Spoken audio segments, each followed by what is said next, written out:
school to take college level classes. And these students, they also get college credit as well as high school credit for taking those classes.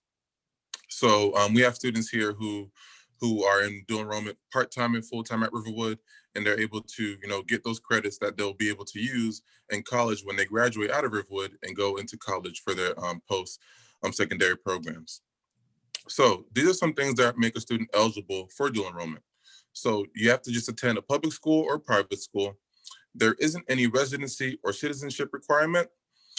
They have to meet the admin requirements at the post-secondary school. They also must meet high school requirements specific to the county. They must be on track to graduate, so they can't, have all these classes that they're trying to recover and take. So they must be in good academic standing. They must be able to follow all the policies that are in the Fulton County Schools contract that we'll talk about as well. And they must not have already received a high school diploma. So they can't have graduated high school and try to come back and take dual enrollment classes. It's not going to happen. So those are the eligibility requirements. So is your student a good fit for dual enrollment? So these are some characteristics that show if they are. So if your student cannot tell you why they want to do dual enrollment, or if they're saying, oh, just because my friend's doing it, that's probably not a good fit, because with dual enrollment, one thing that's very serious is that the classes that they take in college that go on their high school transcript also sticks to their college transcript. So, which means that grade will follow them throughout their college career. So, which means they must be very serious with doing dual enrollment. So we don't want students who just want to do it just to take a class, but we do want students who really want to challenge themselves, but as well make sure that they're able to, pass these classes and still have good marks on their college transcripts and their high school transcripts. Something else that's important too is that, they must meet all of those dual enrollment admission requirements, which is like the test scores, the grades on their transcripts, and so on and so forth. They have to be able to follow through with multi-step tasks, which means we will have a checklist that we'll give the students who are going to be in dual enrollment. They must follow that checklist down to a T, because we have hard deadlines that they must follow. So if your student is one of those students who can do that and multitask and make sure that they're doing what they need to do and follow those steps, then they're a good fit. They have to be self-motivated, which means they have to be able to communicate and advocate for themselves in the classroom to the professors and their teachers as well. So mom, dad, you won't be able to talk to the professors like you can do here at Riverwood. The student has to take initiative, and they have to be self-motivated to be able to advocate for themselves with dual enrollment. So that's very important for them to have that characteristic. They must be a self-starter and very mature, because as you know, with dual enrollment, it's a college level class, which means they're considered adults. So they're taking classes with adults, so they must act accordingly and be mature. So if your student is not mature, then dual enrollment might not be a great fit for them at the moment. They must be organized, because they're having to balance high school and college life in one. So make sure that, if they don't have that characteristic, that's something that they can work on so that they can, have a successful time in dual enrollment. They also must take initiative, as I mentioned earlier, just, be able to advocate for themselves and communicate with their professors and teachers. They must be responsible. And the last thing is they must be able to, really be organized to where they can travel to and from school. Because as you'll see later in the presentation, the schedules for dual enrollment can be a little wacky. So a student may be at Riverwood for the first half of the day, then have to go to class for college for the second half of the day, or vice versa, to where they'll have to go to college first and then come to Riverwood. So they have to be able to, be organized and overcome any challenges with traveling to and from school.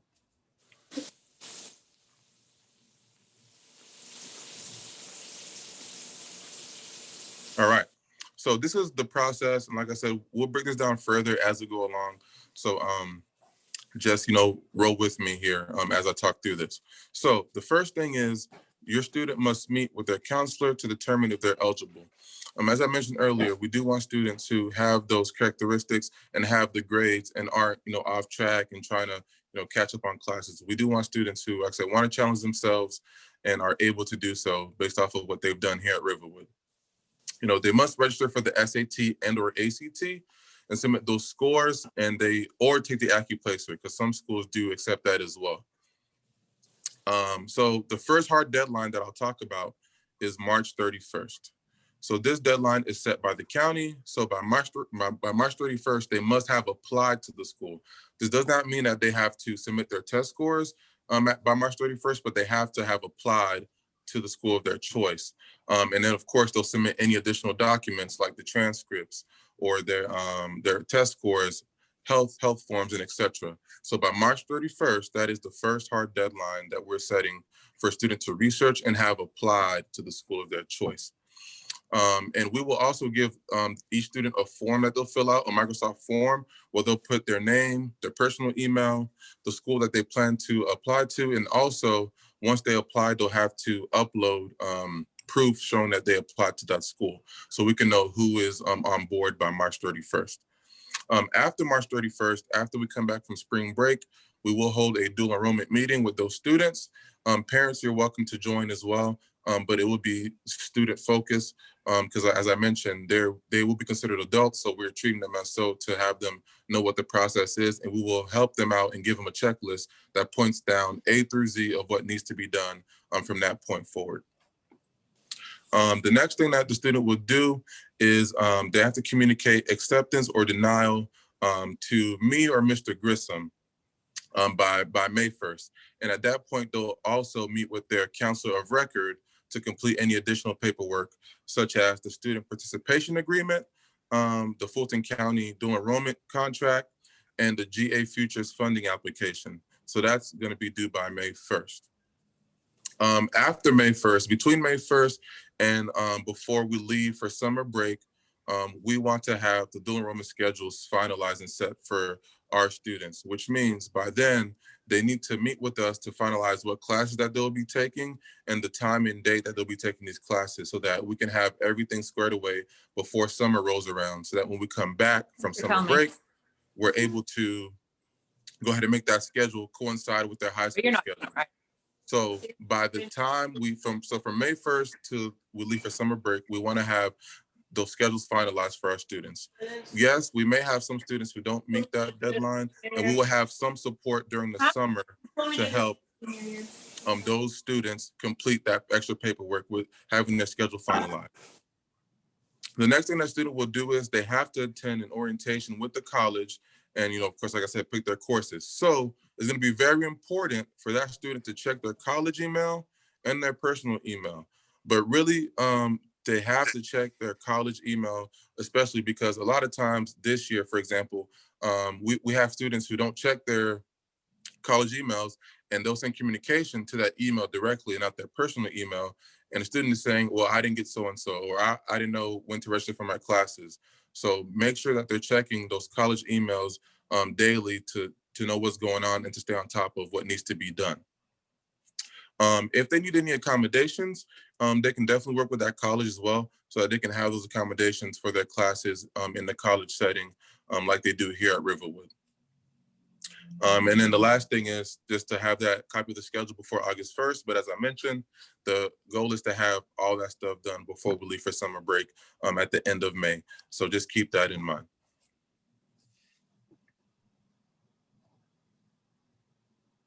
All right, so some testing requirements. So these are some test dates for the SAT and ACT. These are also on their websites, but what's coming up is in front of you. So for the SAT, we do have a test in March. The deadline to register is coming up on Friday. So that's the deadline to register for that test. There's one in May 8th, then there's one in June 5th, which is my birthday. So that's pretty cool. But make sure that they pick one of those test dates for the SAT or ACT. ACT has April 17th, June 12th, and July 17th.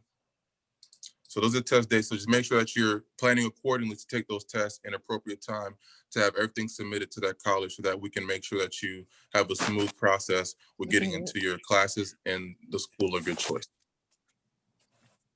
Turn up the volume. I did.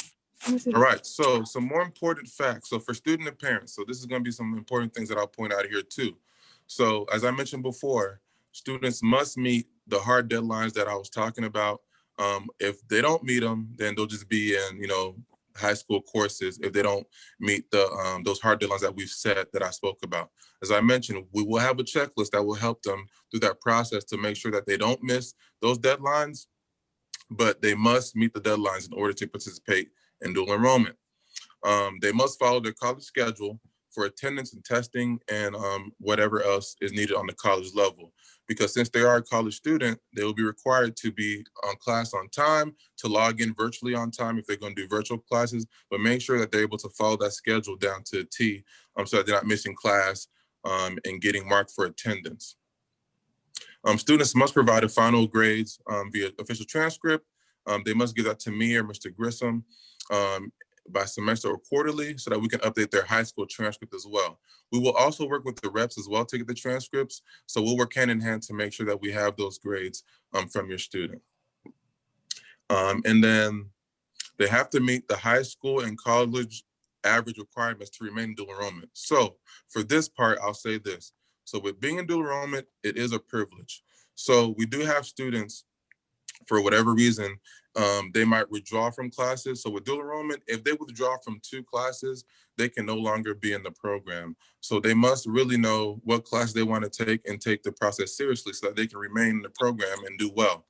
And also, if they fail too many classes, they will be dropped as well. So just let them know that, you know, whatever that they're choosing classes that they're interested in and that they're strong in so that they can be successful in the program. The last thing is failing college courses could impact their high school graduation status, which means for a rising senior, for example, if you take economics for dual enrollment and you fail, that may jeopardize your graduation only because that is a graduation requirement on the high school level. So they must make sure that whatever that they're taking, whether it's math, English, economics, or whatever the case is, that they pass these classes because these classes can impact whether or not they will graduate or not.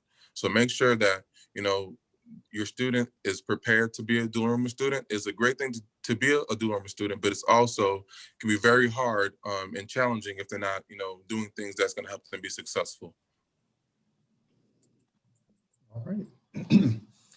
Thank you so much, Mr. Altidore, for part 1. Mr. Altidore is also Coach Altidore, and so he has a basketball game this evening. So we're wishing our Riverwood basketball team a win as he steps away. So thank you so much for providing that information.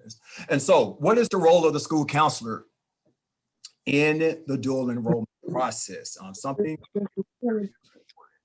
a couple of slides ago, we talked about having that conversation, the students having a conversation with the counselor to ensure that they are eligible or a good candidate for dual enrollment. And so there are that dual enrollment process that the counselor cannot manage. And it's right there on your screen. The counselor, we don't control the college's schedule and the availability of those courses. It's solely up to their particular college or university. We have to do Can you please mute your mic, person who's speaking over him? Mute everyone.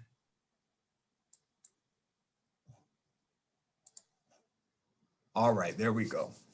And so, and we're asking if anyone is just now coming on, please make sure that your mics are on mute. And so, of course, the counselor cannot manage the college's application process or acceptance process. We can't troubleshoot any holes or registration holes that are on your account. Most of the colleges and universities have specific dual enrollment advisors that work directly with the students that can advise you all on that information. The counselor cannot communicate between you and the college about your individual situations, such as absences or textbooks, or if you missed a quiz, etc. And one of the things that Mr. Altidore said, that you will be treated as a college student, as an independent college student. So it's not one of those situations where your parents can call your college professor to try to advocate on your behalf. And the counselor can't do that either. You will be considered a college student. And so we are here to advise you and support you. But again, you will be an independent college student during the dual enrollment process. And so we talked about what the counselor can't do, but let me talk about what we can do. We can communicate to you, as we're doing tonight, what the dual enrollment process is, and those opportunities to our parents and our students. We provide academic advisement to our students, and we can ask any parent, answer any parent questions or student questions throughout the process. We make sure all of your documentation is properly signed. Your student participation agreement, the Fulton Schools dual enrollment contract, your funding application. We handle all of that information on this end. And we want to ensure that those schedules are done by August 1st so that we can include your correct courses. And so especially if you're going to be part-time, we want to make sure that you have that information, that you have your Riverwood schedule and your college schedule as well, so there won't be many conflicts with regard to that. And so there are some courses that we can recommend for you to take. One of the things about dual enrollment is, although these are core classes and some elective classes that are on here, you're not restricted to just those classes. And so there may be something else that interests you, particularly in the technical college. You know, I know they have barbering, they have other, skills, courses that you can take, that if you qualify to take those courses through dual enrollment, you're able to. One of the things that we do recommend from the counseling standpoint, particularly, we want our students to make sure that your high school graduation requirements are met. And so these courses that you see right here on your screen are graduation required courses for graduation. And so, for example, we may have some individuals that are seniors on here, rising seniors, that want to take, who is scheduled to take econ next year. You can take college economics in place of your high school economics, and of course, receive college credit for that course while achieving your economics high school graduation requirement. And so any of these core classes that you see here that you're eligible to take on the collegiate level via dual enrollment, there is a possibility for that to happen with advisement from your counselor, of course. Right at the bottom of the screen, under the classroom picture, you will see dual enrollment course. And so there's a link that we'll provide. This information will be uploaded to our website, where you can click on this link and actually see the courses that are available from our various dual enrollment partner schools. And so as a part of dual enrollment, we have students that are part-time or full-time. In order to be considered a part-time dual enrollment student, you have to have fewer than 12 semester hours. And if you're part-time, you have blended classes, you have dual enrollment classes, and you have classes here at Riverwood as well. Your schedule must total 6 classes in combination if you're considered part-time. And of course, you would have to work very closely with your counselor to be able to coordinate those if you're part-time with those courses. A full-time student has at least 4 classes totaling 12 to 15 credit hours. All of those classes are taken on the collegiate campus. No courses have to be taken here at Riverwood. And although you're considered a full-time dual enrollment student, you're still a student here at Riverwood, a student in Fulton County Schools. And so you're eligible to participate in any activities, after school activities, sports, clubs, etc. will still be at your disposal to participate in at that time. So on your screen now is an example of a dual enrollment schedule. You'll see we have one schedule to the left that is the part-time schedule. And you'll see there's a blend of courses for dual enrollment and a blend of courses here at Riverwood. The course schedule in the middle is what is a full-time course schedule. And so that's mean all of your classes will be via dual enrollment. And like I said, these are just examples. And then the last one is another example of a part-time situation for a student who would take courses, blended courses on the collegiate level and here at Riverwood as well. Some guidance: your credit caps for dual enrollment top out at 30 credit hours. Students with less than 18 or less semester hours of dual enrollment credits before June 20th, on or before June 30th, will be limited to funding. And so many of the students that are going into the program Now, this will not apply to, but you still have that 30 credit hour cap. We also have students who would take advantage of option B for dual enrollment. And option B is where you can actually receive an associate's degree by completing a number of courses over 2 years. Particularly, some students start in 10th grade, but I do have students that have graduated who have done dual enrollment full-time beginning their junior year in high school. And by the time they graduated, got ready to graduate from high school, they had actually received their associate's degree before even receiving their high school diploma within that 2-year period. And so for dual enrollment eligibility, very important changes that happened last year. You have to be enrolled in 11th or 12th grade and taking courses. You have to be, of course, be enrolled here and taking, excuse me, entering 11th or 12th grade and be enrolled in your current high school. There are situations where rising 10th graders can take core classes via dual enrollment, but for those individuals, you have to meet Zell-Miller requirements to take those courses. So for example, if you are a rising 10th grader and you want to take English 1101, you want to take college algebra or any of those dual enrollment core courses, you have to have a 26 on the ACT or a 1200 on the SAT and a 3.7 GPA in order to qualify to take those classes as a 10th grader. Those are new requirements from the Georgia Student Finance Commission. And so that's very, very good information for you all to know, because I think we have a lot of individuals who are a part of this presentation who are underclassmen who will be looking at the dual enrollment process in the future. And so we want to make sure that you have the most accurate information regarding that. Additionally, you're limited on the number of eligible courses that you can take. Again, you have those core classes, and then you have your CTAE courses as well. There are no retake courses. If you fail a course, it's under extenuated circumstances where the state of Georgia approved for you to take that course. And so that's why it's very important that when you're doing your part of the dual enrollment process, you're taking those courses. If you fail a dual enrollment class, that class will be a part of your permanent collegiate transcript. Not only that, that failing grade will appear on your high school transcript as well.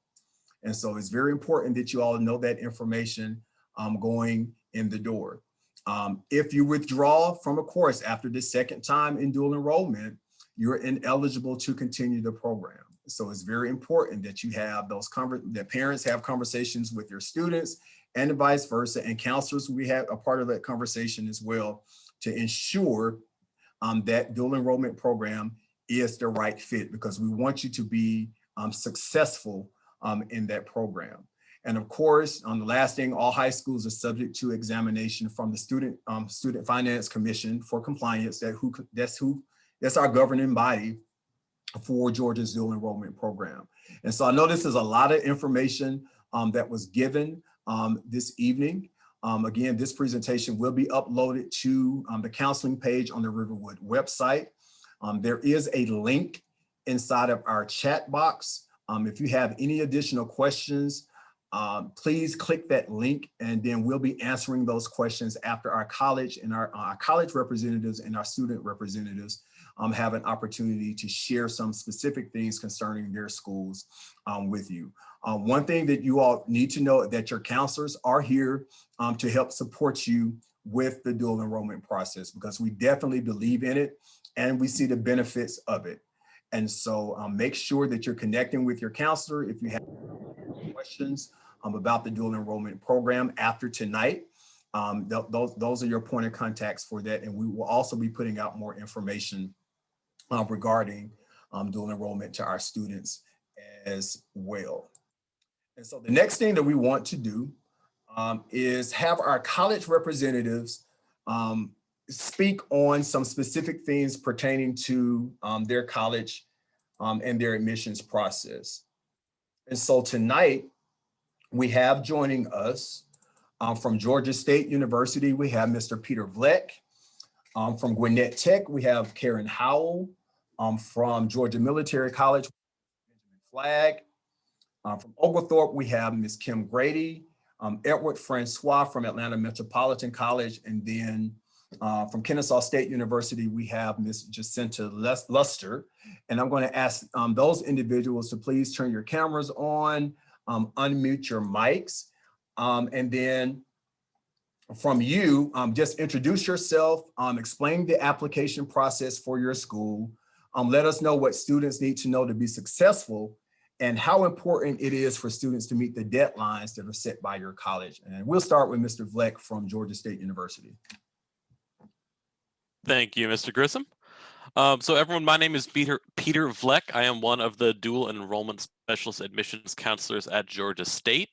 I can help out with the admissions process for dual enrollment, as well as transitioning to being a full-time student if you decide to continue on at Georgia State after you finish dual enrollment. I am going to put a link into the chat box right now, and I'm just going to ask if you are a student who is interested in Georgia State for dual enrollment. At some point tonight, please follow this link and fill out your information so we can stay in contact with you.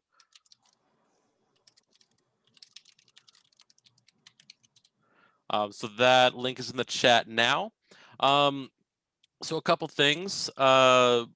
Before I get into the application process, I do just want to share. Oh, are you able to allow screen sharing for us, Mr. Grissom? Let's see. I just want to put contact info up because that is very important. Okay. If you can email it to me really quick, I can actually place it in the chat box. Okay. Or we can gather that information at the end and we can share it out. All right. Perfect. Yeah, so application process for us is first you're going to have to apply, or actually, no, sorry. First, you need to talk to your high school counselor. You need to make sure that they are going to approve you for dual enrollment and that they think you're ready.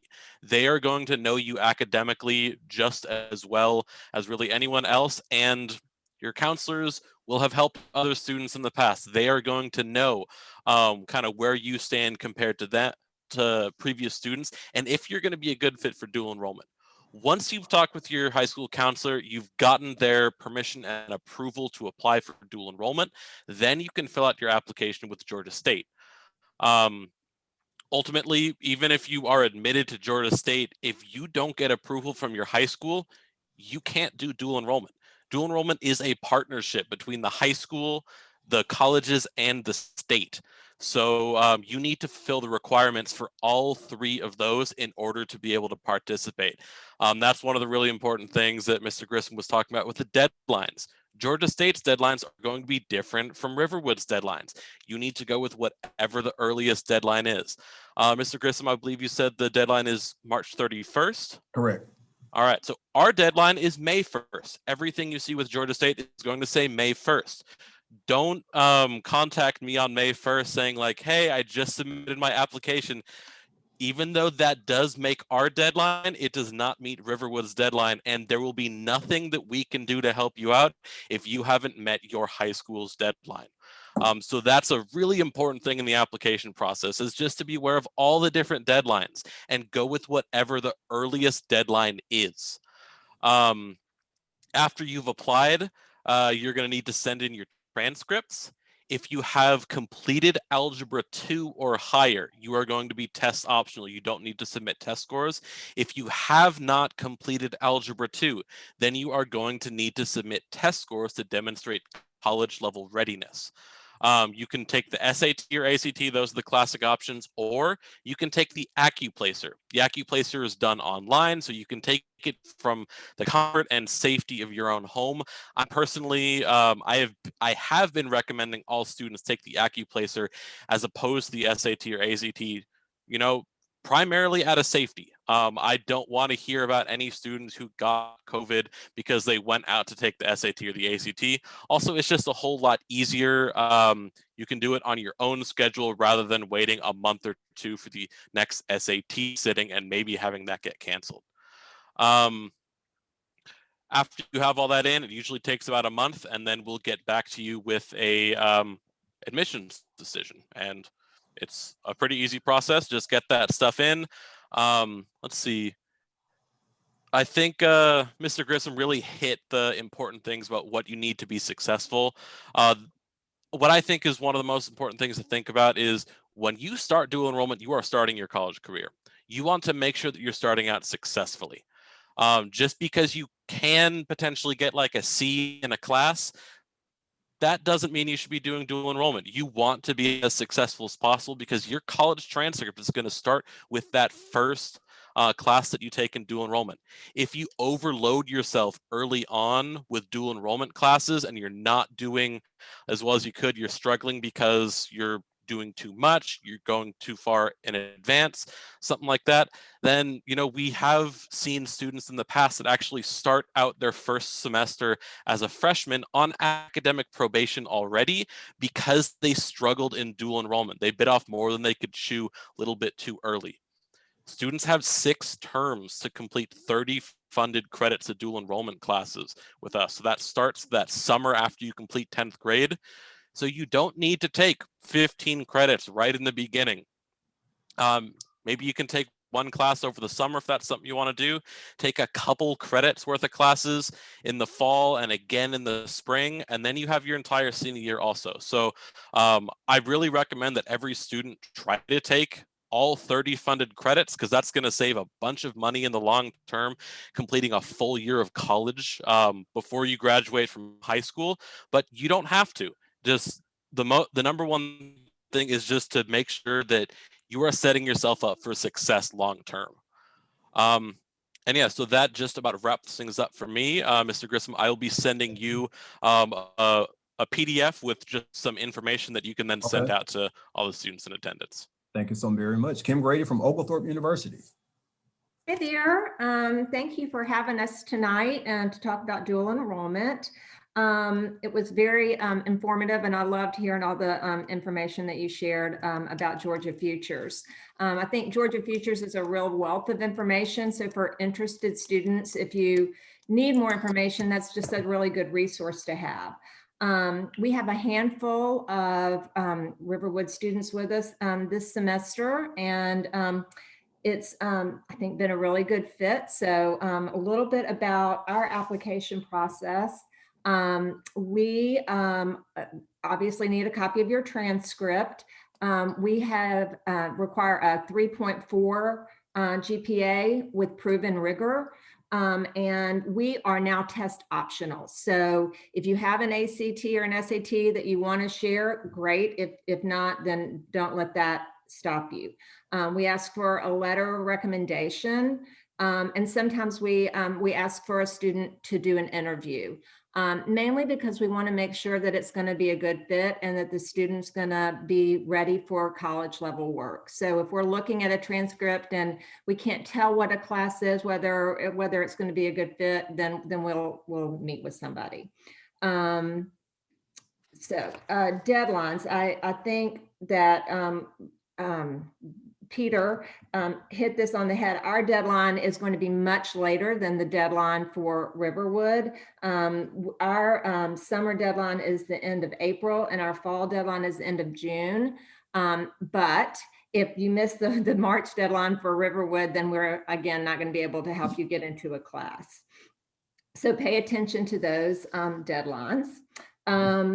As far as what makes a successful dual enrollment student, I would say it is the student who's able to take initiative. All of our teachers and professors, they really want you to be successful, but they are not going to chase you around campus, making sure you turn in a project or a report, or if you missed a test. They're understanding and they want to work with you, but you've got to be able to take initiative, be a self-starter, and get your college level work done. You're being selected to do this program because you are academically mature and you need to show that you're able to be responsible to get the work done.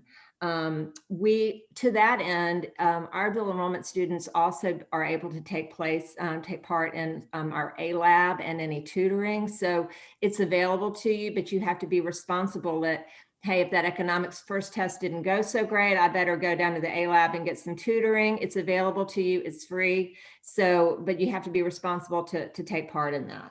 And I'm trying to think what was the other thing we were going to talk about. As far as if you have any questions, I'm going to be sending, I can send over a flyer PDF that you can maybe distribute after if anybody has any questions about Oglethorpe. All right. Thank you so much, Ms. Grady. Ms. Luster from Kennesaw State University. All right, thank you guys so much. My name is Jacinta Luster. I'm the manager of admissions for special populations. I work specifically with our dual enrollment. So for KSU, and just to kind of piggyback off Kim and for Peter, but for KSU, for a student to apply, of course, you'll have to apply to our institution. Our summer deadline is for our application is March 15th, and then you have a document deadline of April 30th. If you're looking to apply for the fall, our application is April 1st, and our document deadline is May 14th. So be mindful of when you're applying to our different terms.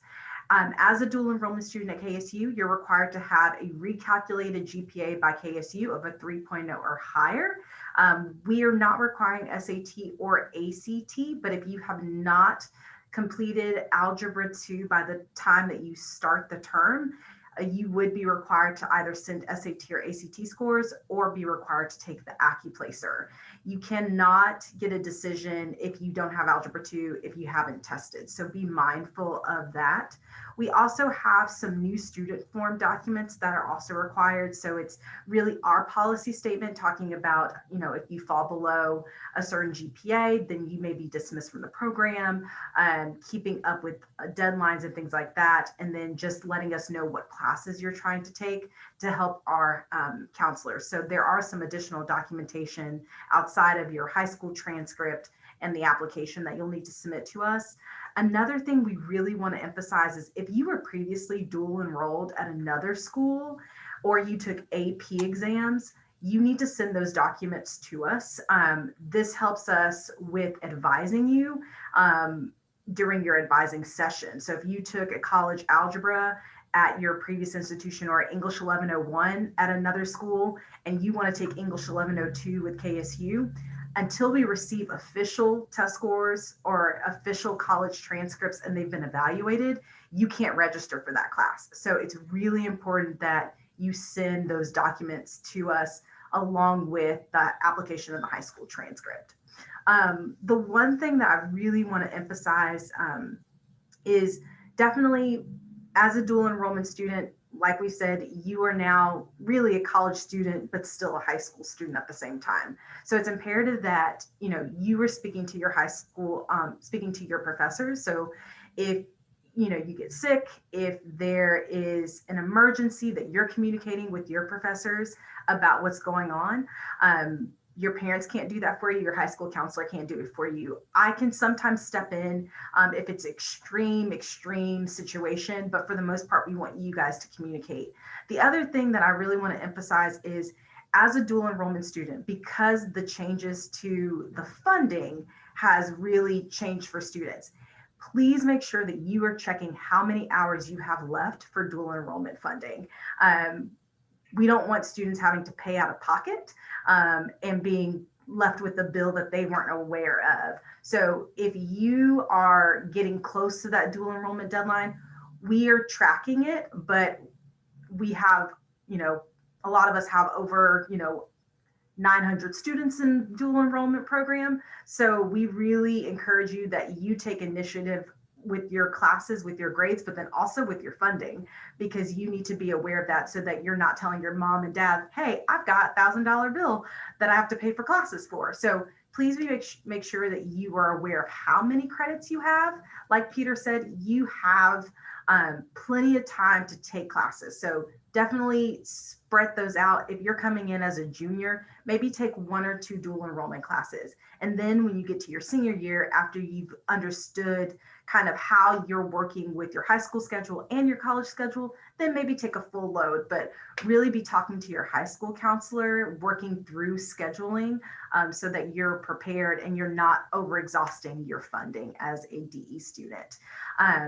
So those are just some of the things that I would say. I will leave in the chat if you want to get more information from us. We do have a couple of students who are at KSU, and they are Riverwood students. So we would love to have more of you guys be a part of that process with us. And then again, I'll leave the link in the chat, and I'll also leave a few other things, my information, if you guys want to contact me. All right, thank you so very much, Ms. Karen Howell from Gwinnett Tech.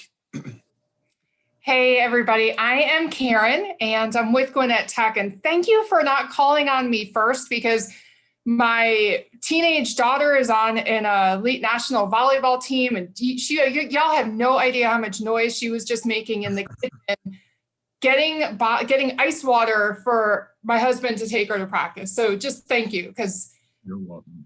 anytime. Anyway, so I'm Karen. I'm with Gwinnett Tech. I've been at Gwinnett Tech for 10 years. And the exciting thing is I've seen the dual enrollment program grow from 25 students to this semester, we have over 1,500 dual enrollment students. And at Gwinnett Tech, dual enrollment students average just over 20% of total enrollment at our college. So I share that all with you parents to know that your kids are not the only dual enrollment high school kids on our campus. Our instructors, all the support staff are fully aware of the high school students on campus, and they 100% embrace it. So please know that parents, your kids will be supported. Students, you guys will have lots of others just to hang out with on campus. The application process for Gwinnett Tech dual enrollment is fairly simple. The admissions application, there's a tuition acknowledgement form. You're just basically saying you understand that dual enrollment funding exists. You need to do that Georgia Futures dual enrollment funding process. And then we do have test scores that we do require. However, in addition to the SAT and ACT, we also accept the PSAT or HOPE GPA of 2.6 or higher, or high school GPA of 2.6 or higher. Potentially could also be HOPE or high school GPA of 2.0 for certain programs, but we'll just talk about we'll just say the 2.6 for now, but if you have questions, we can go into those other details. So again, ACT or SAT or PSAT or HOPE GPA or high school GPA, pretty simple. Oh, and the AccuPlacer, but if nobody really should need to come on campus and chance COVID to get AccuPlacer.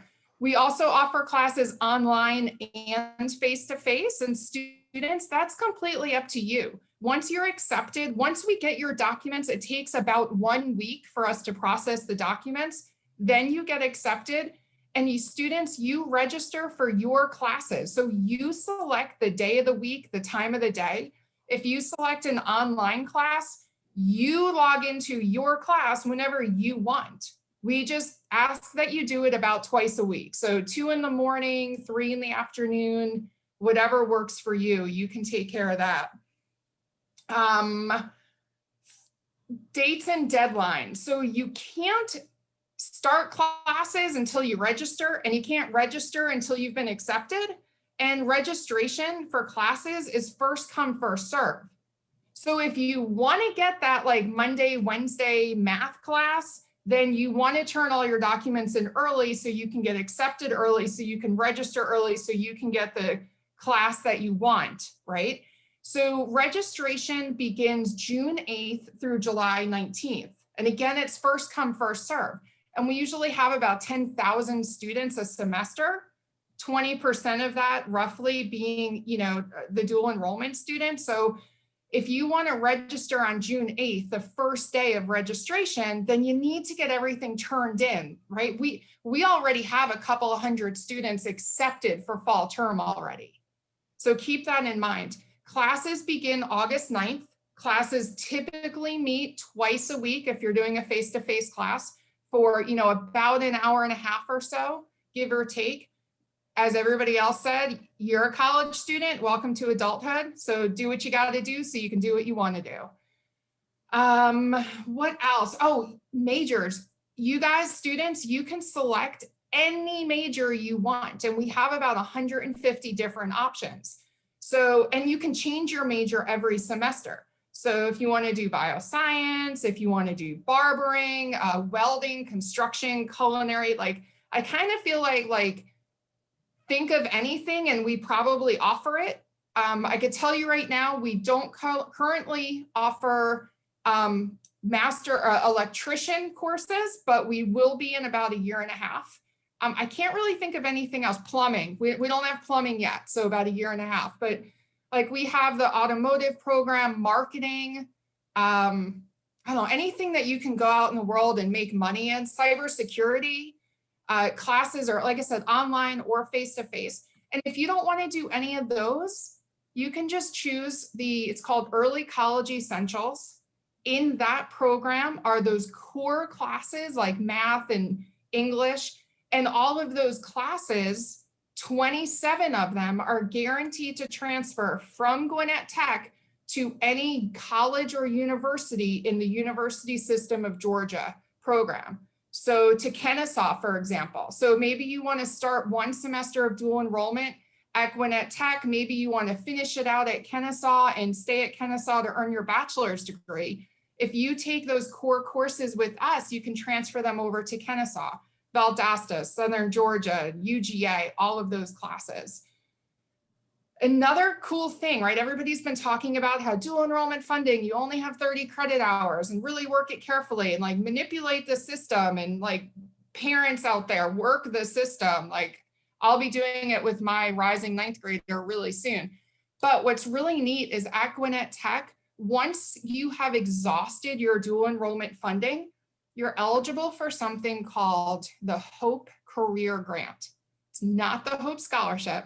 It's not the Hope Grant. The Hope Career Grant, which is specific identified majors in Georgia that are in high demand jobs in Georgia. So in the area, so Gwinnett Tech Hope Career Grant programs would look different from South Georgia, right? Like they have needs in their workforce that we don't. And we have I think there's about 50 or so on the list. It's on our website. And if you choose one of those majors, then you could do dual enrollment for 30 credits and then change your major and become a Hope Career Grant major, and then keep going. And Hope Career Grant, it does start biting into your Hope funds, like that Hope bucket, which is fine. But with the Hope Career Grant, they'll give you money. So they'll say like, okay, here's $500 or here's $1,000 that you can put towards tuition. And then you can use the Hope Grant as well. So it's just another way to really play around. Won't go into details. If you have questions, reach out. But it's just another option out there for parents who are trying to save some money, for kids who are trying to like get ahead in life and really get a job. It's really easy to get in touch with us. Our website will be shared, just gwinnettech.edu/dual enrollment. We have an FAQ-based website. We're all there. You can just reach out to us. My team is a team of 7. All we do all day long is answer all y'all's questions. So just send us emails and chat with us, and we'll take it from there. So thanks for Thank you so much, Ms. Howell. We have two college reps that we want to speak, and then we want to move quickly to give our students an opportunity to speak as well. So Mr. Francois from Atlanta Metropolitan College. Okay, all right, well, good afternoon, everyone. Good evening. Atlanta Metro is in the heart of Atlanta, and it's really the only state college in the metropolitan area. I don't want to repeat too many things that have already been said by everyone, so let me just talk a little bit about the eligibility, academic eligibility, and then just maybe emphasize some things that I've seen as traps and pitfalls that we want to make sure that you're aware of so you can avoid those. In order to participate in the dual enrollment program at Atlanta Metro, you need a minimum of 3.0 GPA in the core courses, the required high school courses, which are the English language arts courses, math, science, social sciences, and world languages. SAT and ACT's test scores are waived for summer and fall 2021, but a student must have at least 2 units of English, 2 units of high school English.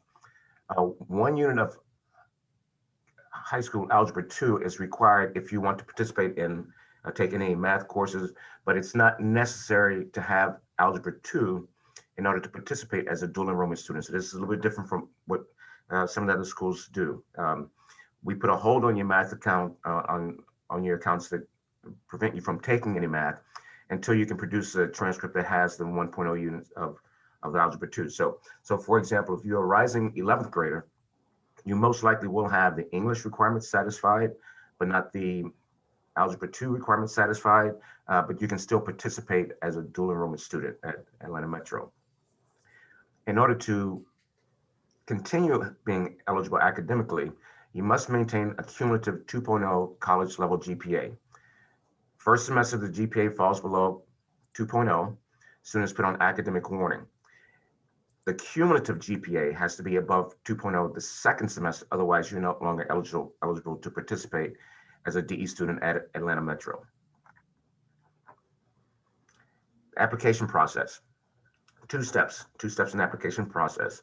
About deadlines. Atlanta Metro's deadlines are a lot later than Riverwood. So be sure to adhere to their deadlines because, as several have said before, it will preclude you from doing anything else unless you meet their deadlines first. Okay. So now for the AMSC application process, 2 components. First, complete the Georgia Futures funding application. The student completes the application. The parent has to sign off on it electronically to indicate participation, and then it goes to the high school counselor. The counselor has to approve the courses and participation as a DE student. Once those courses are approved, I will register the courses for the individual and then and approve the funding application. Okay, but that's getting down the pike a little bit. So the Georgia Futures funding application is the first step. The next step is to go to www.atlm.edu, click on students, admissions, and then follow the instructions for completing an online application. That online application, even though you start at Atlanta Metro's website, that online application will take you back to Georgia Futures. So you have to have a Georgia Futures account first in order to apply online to Atlanta Metro. Once admitted, the student works with the counselors to select the courses that are appropriate. Now, we've all heard, the benefits of being a dual enrollment student is you get a head start on college graduation by accumulating credits while in high school, free tuition, book fees, and books. Georgia Student Finance Commission pays the tuition, and Atlanta Metro waives the fees and buys your books. One of the things about Atlanta Metro is it is a Hope Grant institution, and there are only about 3, 4, or 5 Hope Grant institutions in the university system of Georgia. What that means is if you really have a desire to get your associate's degree or do more than 30 credit hours worth of work in the DE program, I don't think you can actually be an SB2 option at this point, but what it allows you to do is once you reach that 30 credit hour ceiling on your DE hours, there are another 63 hours generally available that are your Hope Grant hours. Now, it does eat into your post-high school grant Hope hours available, scholarship hours available. But if you intend to use them after high school, one of the benefits of using them at Atlanta Metro before leaving high school is that the grant does not pay for fees. All right, so your Hope hours will pay the tuition, but it will not pay the fees. And fees run at least Atlanta Metro $500–600 a semester. So if you intend to use more than 30 hours, you have the opportunity to do that at Atlanta Metro without using up even though you may have used up all of your DE hours, you have your Hope hours available. And there's only about 4 schools in the university system of Georgia that allow that. I think I sent the presentation material, contact information to your counselor. So if you need that, just let me know. But let me talk about a couple of pitfalls, not to scare anyone, but what's important with as a college student is that it is a record for life. All right. What you do as a DE student will matter if you decide to go back to college 10 years later. All right. I'm gonna pull your transcript. What happens with a lot of students is that the expectations is different, in my estimation, in terms of deadlines, due dates. Those are hard dates. They're generally immutable. A lot of the courses have submissions that close. So even if you did the work, but you waited to the last minute, now all of a sudden your internet connection is not working. Well, you had 2 weeks to submit it. And a lot of times instructors are not going to be forgiving on that, because if they open it up for one person, they have to do it for everyone. So it's very important to not wait to the last minute to get things done, and don't have an expectation that rules will be bent. Again, if you get into trouble or getting into trouble, you want to address it early on. Don't wait until week 12 of a 15-week semester, because generally at that point, there's probably not a whole lot that can be done. We have virtual tutoring sessions. We have a subscription to tutor.com. So there are a lot of resources that are available that I find students either don't know anything about or have not availed themselves of it. So it's important that you don't let yourself get into a skid. Make sure that you have plenty of headroom to submit assignments, get work done. A 0 is a hard grade to erase. And zeros are because nothing was turned in. Even if you have a failing grade of 50, at least you got 50 points on a 1,000-point total that you need to satisfy. So that's probably the single most important thing. Second is get all the required material early on. We will provide you with the books, but you have to go get them. All right, and if you wait until you get your books and access codes, but if you wait until too late, where early assignments are due, but you can't complete them because you never got your access code, there's nothing that I could do about that. There's nothing the instructor's probably going to do about that, because we consider you to be like an adult. You got the syllabus, you know when things are due, what the expectations are, and we really expect you to not put yourself in that bind, because it's a record that will stick with you for the rest of any college career. So with that, I'll just turn it back over to Riverwood. Thank you, Mr. Francois. And then last but not least, we have representatives from Georgia Military College down in Fairburn, Mr. Benjamin Flagg and Ms. Evelyn McAllister. All right. Hey, good evening, everyone. My name is Benjamin. I'm one of the enrollment officers at the Fairburn campus for Georgia Military College. So if anyone wants to know why you should attend GMC, it's simply because we're awesome. Can't say anything else but that. We are, I believe, the best at it. Have to toot my own horn here. I won't bore you with repeating a lot of the things that other individuals have said. They have said some great things with regards to making sure that you put your counselor in your high school first before you start this program, making sure that you meet the deadlines. Again, Riverwood deadlines are first, ours are second. So make sure you're going through that process and making sure that you stay in front of these things and be a self-starter and a great student. And that will make sure that you're successful at GMC or any of the other institutions that are present tonight. Wanted to share with you a few things about GMC's process and how you qualify.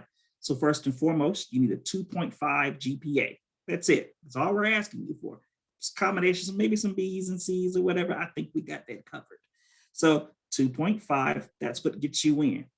Tests aren't required. They are used for placement purposes only. So if you do have SAT scores or AccuPlacer, you could use those to help you get into college level maths and Englishes. However, the 2.5 is what gets you in, and we're going to need a transcript from your high school counselor. And then also make sure that you complete your funding app on Georgia Futures, because that's how the state knows you're participating, and that's how GMC gets paid for the courses. So some fun things you need to know about GMC that'll help you with your decision on what school you want to attend. Back in 2018, we were the #1 community college rated by bestschools.org. Lots of other accolades, and you can see that on our website, gmc.edu. We have small class sizes. So I went to another one of the large universities, and my class was the same size as a movie theater. So if you need a smaller class, GMC's got your back. Now, since this has been going on since 2015, we've had quite a few success stories. We've had, in 2019, we had 30 graduates. So we had students who got their high school diploma and associate's degree at the same time. In 2020, we had 49. And for 2021, we are projected to have 80 graduates. So that's 80 students who will have their high school diploma and their associate's degree at the same time. Pretty awesome thing that dual enrollment is able to provide for you. Also, GMC has the ability to do cohorts, so we can specifically work with your high school to cater what we are offering to your high school's needs. We can actually come out to the high schools and teach if you have problems with transportation. So we're going to meet you halfway. So that's another great thing about GMC. One-on-one advising, tutoring, and the credits are transferable. So the list goes on and on and on. So again, I hope you all choose GMC. I think it's a great place to go, and you can start here and go anywhere.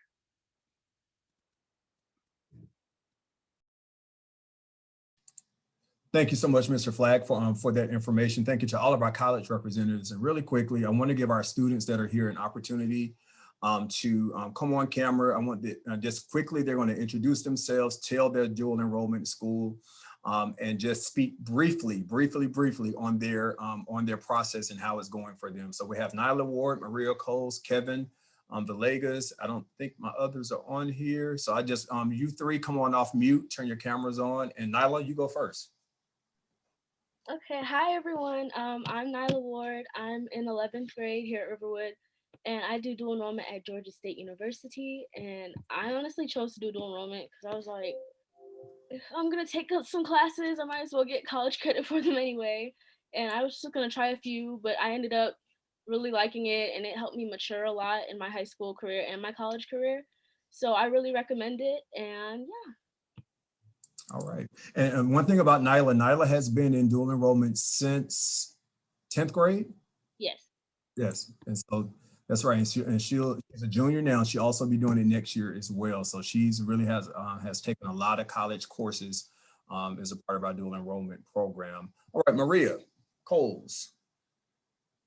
Hi, my name is Maria. I'm a senior. I dual enroll at Oglethorpe University, and I chose to dual enroll at Oglethorpe because I had it in my mind that I wanted to go to Oglethorpe in the first place.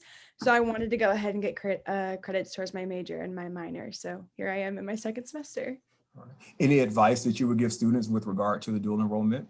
I would advise talking to your professors and also meeting people. A lot of the people that I met last semester, and I mean, this semester has only started in 2 days in this time, but everyone's really nice, and you can really get like a really good support system. And also your professors are really there to help you. And even though it's kind of terrifying, like nobody knows that you're dual enrollment unless you say so. So everyone treats you like a college student. So there's nothing to be worried about. All right. Thank you so very much. Kevin. Hey, how's it going, y'all? My name is Vegas. I do enroll. I'm a senior, and I do enroll at Georgia State University. Decided to take the path of Georgia. I wanted a different and do the IB diploma, and I was really stressing about that and trying to pick which path I wanted to take, and I ended up taking the dual enrollment path because I knew that it was going to help me later on in life, because I was getting guaranteed college credits instead of, uncertain college credits. And the best advice I could probably say is be mature, very, very mature, because your professors are not going to be like your teachers in high school, and they're not going to chase you to turn in an assignment, and they love putting zeros. So you gotta really want the grade. So that's the type of advice I'd get. And also take advantage of the AccuPlacer. So much more easier than taking the ACT or SAT, especially if you're not ready for it. That's one of the problems that I had when I first was trying to enroll. I wasn't ready for the ACT or SAT yet, and instead of putting that pressure on me, I just went ahead and took the AccuPlacer and actually did really well on it. But yeah, it's a great path, and I don't regret my decision at all. Thank you so much, Kevin. And then we have Miss Blair Kearns. Hi, I'm Blair Kearns. I am a senior and I do dual enrollment at Georgia State. And the best advice I could give is to make sure you look at the colleges you want to attend and look at their graduation requirements for all students there and take courses according to that. And it'll help you graduate earlier from college, actually. And you guys won't be spending as much money on college if you get those credits out the way as well. And I really enjoyed my Georgia State experience. I actually did the Atlanta campus and the one of the perimeter campuses, so they're both really great. All right, thank you so much, Blair. And then last but not least, I asked a parent to come on to be able to share briefly her experience with the dual enrollment process and supporting her daughter through that. So Ms. Cheryl Ward, who is the mother of Nyla Ward, who is our first student speaker, will share some advice and some pointers to our parents who may have some questions with regard to dual enrollment. Ms. Ward. Hi, everyone. Yeah, I think my biggest advice, everyone has given great advice. As a parent, I think it's important to sort of straddle the line between letting them go and letting them have this experience so that they can mature, but also to guide them with the help of course, your child's counselor, as well as the admissions officer and so forth. And so, for instance, while dual enrollment is a great opportunity to try out different courses, I've spent a lot of time with Nyla really sort of trying to be strategic about trying out courses, but also picking courses that will count toward her eventual degree. And so that she's not just sort of taking, pottery weaving one semester and, so it's just important to help navigate them. And she's been in it several semesters now. And now I can, sit back and it really has helped her mature quite a bit. The other piece of advice that I would have, and this is, I think, especially important during COVID, is to just, watch your child, right? As parents, we want them to succeed academically, but it's a lot of pressure, right? Nyla's taking a couple of IB courses as well. So just, you want to watch them and make sure that you're helping them with any overwhelming feelings, or that their mental health is good and they're not biting off more that they can chew. It's important to ensure that they're all around successful. So that would be sort of my big piece of advice from a parent standpoint. Thank you so much, Ms. Ward. Thank you to our students and again to our college representatives for participating and sharing your experience with all of our students and with our parents who are on our Zoom virtual night tonight. Now we're going to take an opportunity to answer some of the questions that were submitted on the link. There was a link put in the chat box many times throughout the night for questions. And right now there are 78 questions on there. Mrs. Joyner, our head counselor, is going to come on and she's going to randomly, we tried to group some of the questions together. She was going to ask the questions and we'll, I will answer those questions that I can as counselor. And then if a college rep, if there's a specific question related to any of the colleges that are here, we'll also answer those questions as well. All right, Ms. Joyner. All right, question number one. If my child is in the IB program, are they ineligible to participate in dual enrollment? Okay, if your child is in the IB program, you are not ineligible to participate in dual enrollment, but it is highly recommended that you do not. Particularly if you are an IB diploma student, you really won't have the time on your schedule to focus on completing your IB diploma requirements and trying to do dual enrollment at the same time. It's somewhat of an impossibility. Is it possible for you to take a class or two? Yes, over the summer. But also keep in mind that IB has requirements over the summer as well. And so that's one of the things that you have to balance. So we don't recommend full diploma IB students to take dual enrollment courses. If you're in the certificate program and maybe you're taking one IB course or two IB courses, yes, it definitely is doable. Great question. Am I eligible to take classes at Riverwood and a college? Yes, as long as you meet those particular requirements for that college or university in which you're seeking dual enrollment admissions, that is possible. And so early on in the presentation, and again, this presentation will be uploaded to our to the counseling page. So you will be able to go back and review it at your leisure. But those students that have a blended schedule will be considered part-time dual enrollment students, and we can definitely work your schedule out with that. If I sit out one semester for dual enrollment, will I have to reapply or just re-enroll for the following semester? I saw some college representatives. I see some saying yes, and I saw someone saying no. Yeah, this is Karen, I would suggest it depend on the college. So that student needs to contact that specific college to ask for their guidelines. Thank you, Ms. Howell. I only have classes to graduate. Say that again, I'm sorry. Oh, I'm sorry. Did you hear me? Go ahead. I said, I only have 4 classes to graduate. Can I take classes one day at Riverwood and one day at college? Depending on what you have left, it's very possible. We have several students, just because of the number of credits our students earn per year, that will have completed the majority of their graduation requirements by the end of their junior year. So it's possible that, if you're going into your senior year and you only have math, science, social studies, and language arts left to complete, you can take all of those courses on the collegiate level. You can actually be a full-time student via dual enrollment and not have to step foot on Riverwood's campus except for when you graduate. So that is possible. If I have in-person classes at a college, will I have time to get time to drive back and forth to the campuses? Yes. Now, that's a very, very good question. One thing that we have to, it's a dance that we have to work with that. So that's why it's very important that, that you follow all of your deadlines for dual enrollment. And so we have a deadline for application of March 31st. All your materials have to be submitted to the college or universities by May 1st, but hopefully you can submit all of that at the same time on March 31st as well. And by the last day of school, we want to be able to have your schedules in hand before you leave for summer break so that we can work your schedule accordingly if you're going to have face-to-face classes at your university.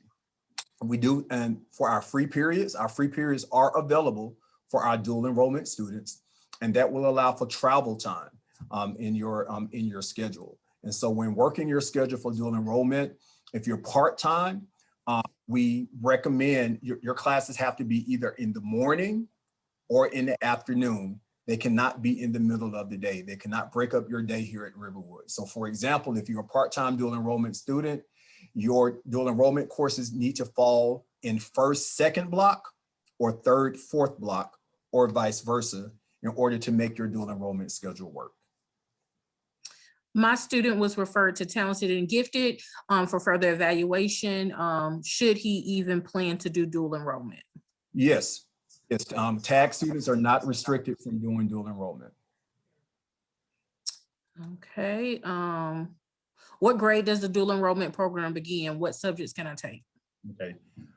If you go back and look at the presentation again, we did address that early on. And so dual enrollment has changed its requirements in the past year.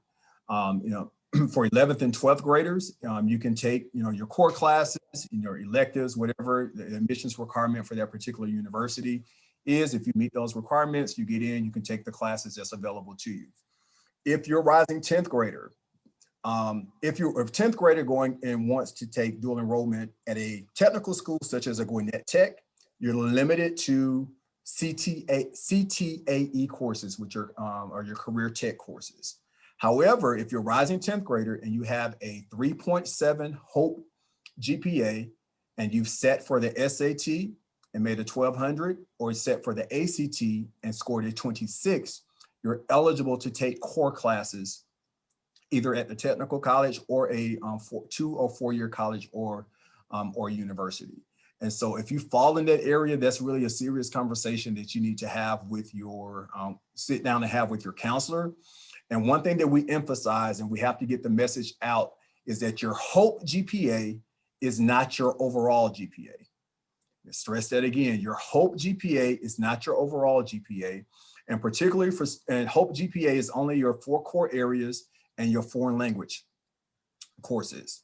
And so additionally, I know we have a lot of students that have taken courses in middle school that for high school credit, those courses do not count in the calculation of your HOPE GPA. There's not a Riverwood rule, that's not a Fulton County's rules, that is a state of Georgia rule. So it's only, your HOPE GPA is only calculated for those courses taken in the actual high school building, 9th through 12th grade. When will the 21-22 GA Futures application open? Should my student apply for the college through their application or through Georgia Futures? Okay. For those schools that are part of Georgia Futures, I think you can directly apply through Georgia Futures or directly to the school. I don't think the school has a preference for which those applications come through. Yeah, you more than likely do need to apply directly to the college. Okay. Unless the outlier would be not, but default to apply to the college. Directly to the college. Okay. At Oglethorpe as well, you would need to apply directly to Oglethorpe. Okay. Yes, sir. Same for GMC. Same for GMC. So for to be safe, apply directly to the school for their dual enrollment process. And the application is already open now. You can start applying to those schools right now for next year. Oh, and I was going to say, for Kennesaw, our application is housed on Georgia Futures, but it is a Kennesaw State application. So be careful when you're filling out the application, because the funding application is not the same as the institutional applications. So sometimes students will say, I applied to your school, but technically you just did the funding app and you haven't done the admissions application. So be mindful of when you're applying. All right. AP, IB, and dual enrollment classes, which are colleges more impressed with when it comes to the application process going forward for the future? That's a good question. One that's particularly related to dual enrollment. And so I think, and I'm looking at my admissions representative saying, pretty much they're looking at what your GPA is at that particular point in time. And so, if we're talking about college admissions, post school, that's a different conversation that we need, that you can have with your counselor. If I switch dual enrollment schools, do I need to redo the process? I'm assuming application process. Yes, you have to apply to each school that you want to be a part of dual enrollment with. And so we do have students that have applied to a Georgia State or Kennesaw, Gwinnett Tech. Again, and we've also had where students were enrolled in a Georgia State or a Gwinnett Tech or Chattahoochee Tech and Gwinnett Tech concurrently, just based on the classes that they were taking. But those credit hours are the main thing that you're looking at, that you're still limited at those 30 credit hours. Next question is, what is the AccuPlacer? AccuPlacer, let's see, I know GMC uses AccuPlacer and Gwinnett Tech, so I can let you all speak to that. Okay, so the AccuPlacer is a placement test that we use to determine your eligibility to enter into, for GMC, enter into college level math or English courses. For some of you who may be aware or a little older, at one point, a lot of colleges use what was called the Compass test. So the Compass test is no longer, that's been gone since probably 2016. So colleges looked around for the next test available. So that was the AccuPlacer, which is actually provided by College Board, which is the same company for SAT. So we use those for placement purposes only. Now for GMC, if we are currently not giving the AccuPlacer, so we will use a combination of if you have an SAT score or ACT score, or taking a look at your high school transcripts and what courses you've taken at your high school, that will determine your eligibility to go into a college level English or math. One thing I would like to say too is that, like at Oglethorpe, if a student is wanting to take a more advanced level math and they have not already taken that particular AP course or don't have a score that they would like to share, we can have them take the math placement test. And I always try to take a little bit of the fear out of it with students. This is not about whether you're good enough or whatever. We just want to make sure we're putting you in the course that's the best fit for you to be successful. Thank you, Kim. Thank you. Will my dual enrollment credits transfer to schools outside of the state of Georgia? There's no guarantee that will happen. And so one thing that we highly advise students to do is your research, with regard, to dual enrollment. So if you have your top schools, that you're interested in. We advise students to contact those colleges and universities out of state, say, hey, I'm considering dual enrollment in Georgia, and these are the classes that I'm considering taking. If I earn credit for these courses, will they transfer to your institution? And so that is part of the students' research to find out that information. I am a student that relies on public transportation. We don't have a bus stop near Riverwood. Can I do dual enrollment?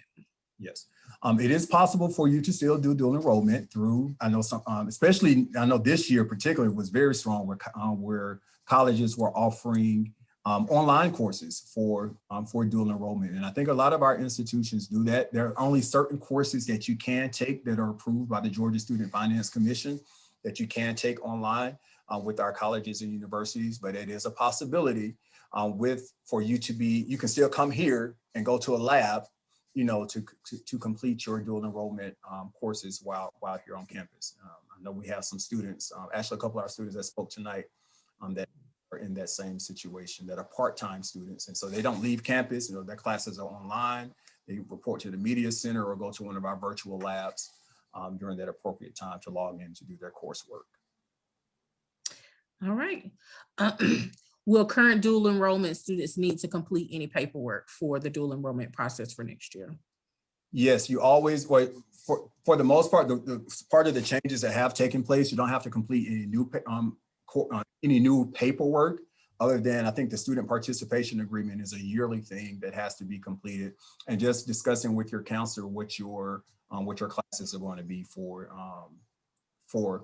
your next session. And so it's not as cumbersome as it was in previous years with the amount of paper that had to be done. All right. If a college is waiving SAT or ACT requirements, is the district taking that into consideration? It's the district taking that into consideration. So one of the things that, you know, and I think some of our admissions, some of our representatives spoke to that with the assessment question with regard to admissions for dual enrollment. I think some schools are test optional in that. Those that are test optional, there's a certain GPA that you have to attain in order to be admitted in that particular school. And so I know Gwinnett Tech, is Kennesaw and Atlanta Metro, are you all test optional? Georgia Military doesn't require tests. They just require you have a certain GPA. And as stated, the AccuPlacer is there just for placement purposes. But so Atlanta Metro is test optional. We want to use it for placement, but for this year, it's more important to have at least the 2 units of high school English. Okay. That is a requirement. The math requirement, the algebra 2 requirement is not there, but at least a 3.0 GPA and 2 units of English. In Oglethorpe, this is our first year to be test optional. Okay. Thank you. And we will provide that information to our families with regard to those schools that are test optional as well. Thank you so very much. All right. What schools are a part of the dual enrollment and what paperwork is due when? Okay. And so many of our representatives have already spoken to that. The representatives that we have here today are from Georgia State. We have the majority of our students for dual enrollment from Riverwood are at Georgia State University. And I would probably say Kennesaw, Gwinnett Tech, Oglethorpe, Atlanta Metro, Georgia Military College. And depending on, because we are a magnet school and students come to Riverwood from all across Fulton County, you know, depending on where you live, might be the best bet, you know, for that particular school. I actually have a student on my caseload right now who is a full-time dual enrollment student with the University of West Georgia. And so she's able to, you know, take those classes. Her classes are online right now. But even before they went online, she was ready to go face-to-face for her classes as a full-time college student. And so those, again, we'll be providing that information on the website as far as deadlines. The main thing that you need to know is that your application has to be into that school by March 31st. The school may have a later deadline, maybe May 1st, May 15th, June 1 for application for dual enrollment. That's null and void. Fulton County Schools says that your application has to be made by March 31st, 2021 in order to be considered for dual enrollment for the 21-22 school term. And so there's a very hard deadline that the district has mandated so that we may properly prepare and make sure that scheduling and courses are correct going into the next school year. So once you do that application, whatever other documents that the school requires, if they require immunization records, if it's an essay, if it's things of that sort, you have to meet those individual requirements for that particular school. All right. If we want to do dual enrollment, do we still register for classes during the registration period? Yes. All right. So, can my ninth grader participate? Going into ninth grade, if you're a rising sophomore, yes, but you have to meet those particular requirements for 10th graders as outlined by the Georgia Student Finance Commission. Where can I find a list of classes that I can take for dual enrollment? That will be posted to the website that was part of the presentation tonight. There's a link that will be provided where you can go to the georgiafutures.org website, and you can actually research the dual enrollment catalog and sort it by the college and the courses that they offer for dual enrollment. One thing I'd like to interject here is just that one thing that is very helpful as you students are meeting with their high school counselors, come up with a plan, the 3 classes you want, but I always love students to have some backup classes so that when I go to register you, if the class you want is full and I'm going to be putting you on a wait list, that we know some other classes that you need that will work in your schedule. And it just saves you having to run back and forth between your counselor and myself. Okay. Thank you. Can I, and this one is probably a short answer, can I take music classes through dual enrollment? Yes, you can. We actually had a student last year who was dual enrolled through Georgia State University. They took it off. They changed. And they changed music, art, the fine arts are no longer approved. PE, I think PE as well has been taken off of there as well. Yeah, so, and there's a distinction to be made though. A student can take, well, I know at Gwinnett Tech, a student can take a course through dual enrollment, but dual enrollment funding might not be available to cover it. So can a student take music? Yes, however, they will have to pay out of pocket for tuition fees and textbooks. Yeah. I'm sorry, is that true for the classes that are part of their tech programs as well? No, the Georgia Student Finance Commission says that only the fine art classes are no longer covered by dual enrollment funding. Well, I mean, so my son is in a career tech track that has film in it. He's a film major. Can he now not take film at Oglethorpe or Georgia Tech or wherever? Not as part of dual enrollment. Those are not covered for dual enrollment anymore. Wow. All right, thank you. Sorry, I had to jump in on that one. Thank you. All right, it is. I know. I just want to put. Go ahead. It's 7:35. I know we've been on since 6 o'clock, and it is a long time. So what we'll do. I'll have Ms. Joyner to give a few more questions, but we're also going to take these questions and group them, provide answers, and we'll make sure that information is available to our students and families as well. I do want to be considerate of your time. Go ahead, Ms. Joyner. Just looking at questions that we have not addressed. Okay. Presentation. And while you're doing that, also in the chat box, Mr. Flagg from Georgia Military College has dropped some information that they have a promo code to waive their application fee. If we have students on here that are interested in doing dual enrollment through Georgia Military College. Mm-hmm. Yeah, a lot of these questions are duplicate questions. Okay. How do you get placed at the dual enrollment school? Do we pick? Does the counselor pick, or does the student pick? Okay, so depending on, after a conversation with your counselor, depending upon which courses that you choose that you want to take, and through proper advisement, you actually get to choose which classes you want to take. And so initially we would tell you to take those classes that meet your graduation requirements, and which is something that is very important.